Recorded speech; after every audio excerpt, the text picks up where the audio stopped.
Hi, you're with Julian on the Brown Notes, and one of the longest bows I've probably drawn on this, from Salman Rushdie to Donald Trump, America's role in fomenting extremism.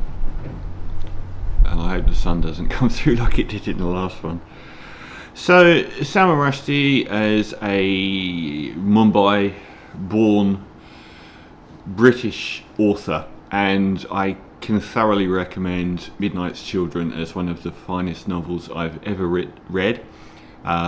If you like 100 Years of Solitude by Gabriel Garcia Marquez, it is the finest magic realism riff on that book ever.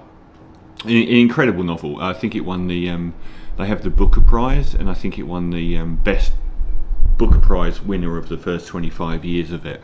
Deservedly so, but it was his fourth novel, The Satanic Verses, about the immigrant experience in the UK that really set alarm bells going globally.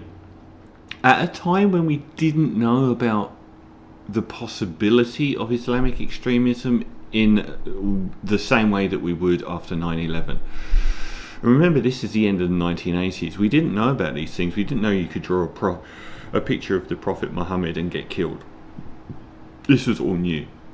So in a country like the UK, which has a very strong tradition of challenging art, being able to question religion, being able to question Islam in that manner resulted in the Ayatollah Khomeini of Iran. Iran had a Western-backed dictator-ish in charge, pretty much a dictator, the Shah, for decades, and had the Iranian Revolution, where the Islamists took over Iran and became America's mortal enemy ever since, even though they didn't need to today.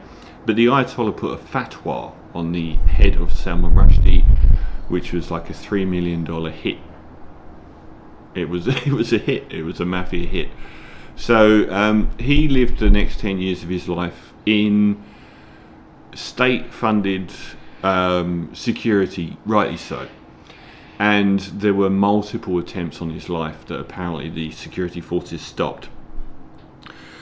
So we wind forward decades, and this writer is on stage in New York in a manner that is pretty disgraceful. I mean, you talk about more security guards not doing their job. There was only two of them there, and one of them actually tackled this knife-wielding maniac and arrested him. But why there was two security guards at a major event that you could apply for a ticket to go to, anyone did, and so did this guy, Hadi Matar, and they didn't have any bag checks. You get more stuff going to a local book signing. Salman Rushdie has had this hit on his head for like 30 years, 40 years nearly, and no one's checking this out. Like they've got two security guards at a major festival. But the long part of the longbow I'm drawing here is that Hadi Matar has Lebanese parents that moved from Lebanon to America and never did anything wrong. He is born and bred American. He lived in California most of his life and moved to New York.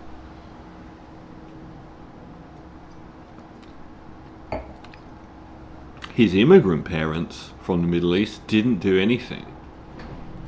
Now, an event a couple of days ago before that,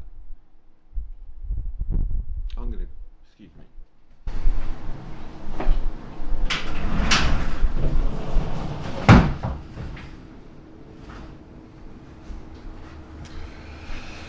The sun destroyed another video I made.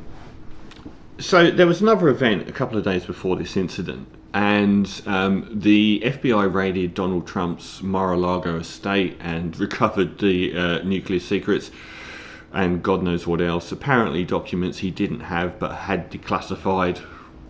How you do that, I don't know. And the idea of someone declassifying documents themselves is terrifying. When Trump was coming to power, and I said he's going to steal the nuclear documents and sell them to Russia, I was joking. But that's not what this is about. Ricky Walter Schiffer, a guy that turned up on January the 6th in Washington and took part in that riot because he believed the egregiously, maliciously wrong view that Donald Trump had had the election stolen from him. After the raid by the FBI on his Mar-a-Lago estate, Ricky Walter Schiffer turns up at an FBI office and tries to shoot it up with a nail gun, and he had an AR-15 with him, and he was shot and killed. Now, are these two people really so different? I don't think so. I think they're pretty much the same side of the same coin. These events are almost always entirely homegrown people doing it. You can look at the bombings in July in, was it 2007 in London? They were homegrown guys. These aren't guys that grew up in a dirt farm in the Middle East. They grew up in England. Many of these attacks happen from homegrown people. So you have to ask yourself, you know, these aren't Islamists living out there. Post 9/11, we know the 9/11 people came from Saudi Arabia. But most of these attacks are people that have been living or were born in the countries that they happen. So this is a sort of long bow. America has always supported Islamist extremists. And why that is, you can ask yourself. They have supported Saudi Arabian Wahhabism from the start. From the 1940s, when they realized that petrol was there, they supported the Wahhabi Saudis all the way through. But not only there as well, they supported to a degree the Muslim Brotherhood. And it's funny that only... what countries list the Muslim Brotherhood as... So today the primary state backers of the Muslim Brotherhood are Qatar and Turkey, both on good terms with America. And it's listed as a terrorist organization by Bahrain, Egypt, Russia, Saudi Arabia, and the United Arab Emirates. Not so much America. There's the famous story of Afghanistan, which is the if you want to see how much this is a continuation of American foreign policy, I'll put in the comments, if anyone cares, a piece I did a couple of years ago, which goes through from the 1940s to the present day, how many times covert American foreign policy, the CIA and, you know, Delta Ops people have been in these countries supporting Islamist groups from the beginning. And Afghanistan is probably the most obvious point of reference here. They didn't just go in and support the Mujahideen in the 1980s. They were there from 1972, and they were supporting extremist Islamist groups and rejecting more moderate people, which is a paradigm that has been repeated. You can ask yourself why. My personal opinion is that these moderate groups in these countries that are looking for rebellion want to do so from a point of social justice. They want not foreign companies coming in and raping and pillaging their country. They want, you know, free education, good minimum wage. They want ownership of their utilities, and their, if they've got oil or something like that, they want it to be owned by the people. America doesn't want a bar of that. They will do a deal with these extremists. I mean, recently it came out, the BBC's reporting suggests that Jimmy Carter's administration, documents seen by the BBC said the Carter administration paved the way for the Ayatollah Khomeini to return to Iran by holding the army back from launching a coup. This is before the Iranian Revolution that famously kidnapped a lot of Americans.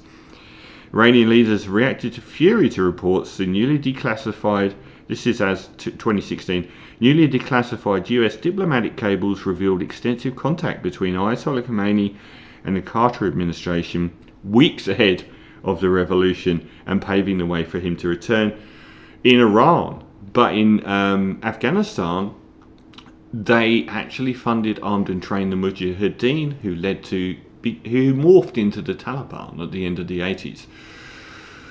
And they have continually supported extremists and dictators over socialists all the time.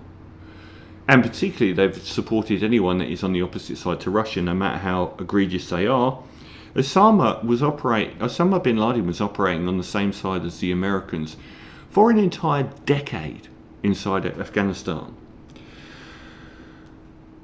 The other part of this is not just that they've continually supported extremist Islam, which has fomented something that we hadn't seen prior to pretty much the fatwa on Salman Rushdie, which had its logical conclusion in 9/11. We hadn't seen that side of Islamic extremism, and you have to wonder if decades of support by America has fomented this kind of extremism. But the other thing is, I'm sure I'm applying this quote very badly wrong, but I think it was Andy Warhol who said "pot will eat itself." And this kind of extremism existed overseas at arm's length from America for many years, but it seems like it is chickens coming home to roost. The media in America has become so antagonistically, aggressively cultivating of extremism from the start of the 2000s, with the right-wing talking heads barking, whipping up anger news media, and the complete negation of any sort of truthfulness from right-wing news media. I think there was a famed tenet which American news media had to abide by, which lasted up until the 80s, which was that they had to, in some degree, tell the truth. And the Republicans under, I think, Reagan, removed that obstacle for people like Fox News to come onto the scene and just lie about everything. So since the 2000s, we've had this like snowball of more and more angry people in America. And it's telling that you've got someone on the Muslim extremist side, likely, and someone on the Trump supporting side, both committing these terrorist acts days apart. Because the media has just whipped up this polarized thing. You can see the way the media is treating the raid on Trump now. It wasn't just right-wing news media that led to Trump. People like the main CNN and CBS and all these people have said openly that Trump was good for business. Even though they hate him and it's bad for the country, he sells clicks. And they're doing it again. But you can't not draw a line with the attack on the FBI office and the media reporting by people like Tucker Carlson, Sean Hannity. These people are, insurrectionists in their own right. There are things like inequality and polarization and the disenfranchisement of the modern era in Western societies, which is a big part of it. But there is also this incredible bubble of toxic news media which seems to lead to these events happening, or the fomentation of extremists. And I think it is timely to reflect on what led to both events and how culpable America's behavior in the past and in the recent history with regards to the politicians and the news media has been in fomenting extremism.